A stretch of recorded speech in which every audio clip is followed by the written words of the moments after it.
باينتبا galabta waxaan idinku yeedhay inaan waxoogaa war idinka siiyo arrimahan ilaa saaka la wareejinayay oo ah in wasiiro ka mid ah dawladda madaxweyne Axmed Maxamed Maxamuud Siilaan iyo Sacasileen waxa la socotaan inaynu nahay dal dimuqraadi ah oo aynu ku jirno seasonkii loolanka madaxnimada qaranka ee loo tartamayay hadiya jeerna waxa iska leedahay mawsimkaas wuxuu leeyahay dabaylo ama caasifadu leeyahay dadka kiciya loolan baa lagu jiraa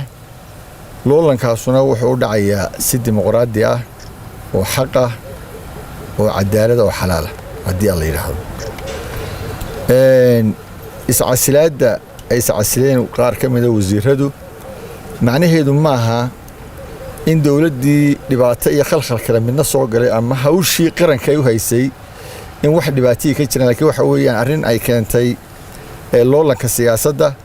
oo nimba sidoo uu arkay inuu u gacan banaanaan karo inuu u gacan banaanaado loolankiisa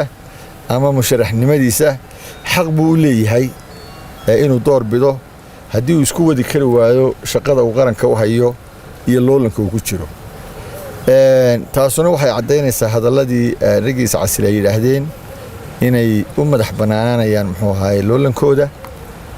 taasuna wax alla waxay u dhimaysaa qarankan gaamuray ee Soomaaliland ma ay jirto muhiimaddu waxa weeye oo aan jeclaan bulshada uga soo jeediyo horena way u dhici jirtay dad sacasila waana dhici doontaa waa nolosha ay ka mid tahay siirada xayaadka ka mid tahay ama nolosha nin leeriyay nin iscasilaynta way soo baxdaa hase yeeshee dawladdu wax alla waxay u noqotaa ma jirto haday tahay tan iyo haday tahay mid ka horeysay iyo haday tahay kuwa dambe ee waqtiyada mustaqbalka soo socdaba sida awgeed waxaan bulshada halkan uga soo jeedinayaa inaanay dabaylahaas aanay dhag u dhigin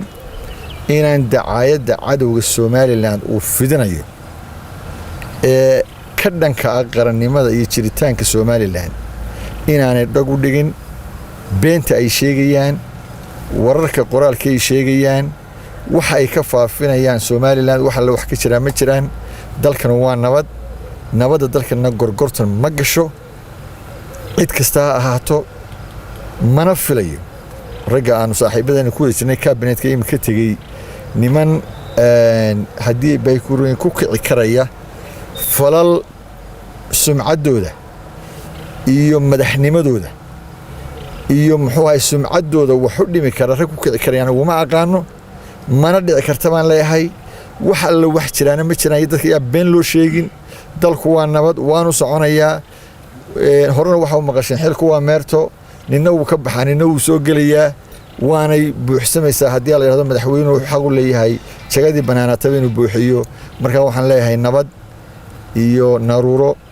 iyo tartan la galo in muxuu ahaayay lagu seexdo oo lagu soo tooso saaxiibaday looma diidin in iska muxuu sharaxaan sida walba isaga sharaxeen xisbiga kulmiye maantana xaq bay u leeyihiin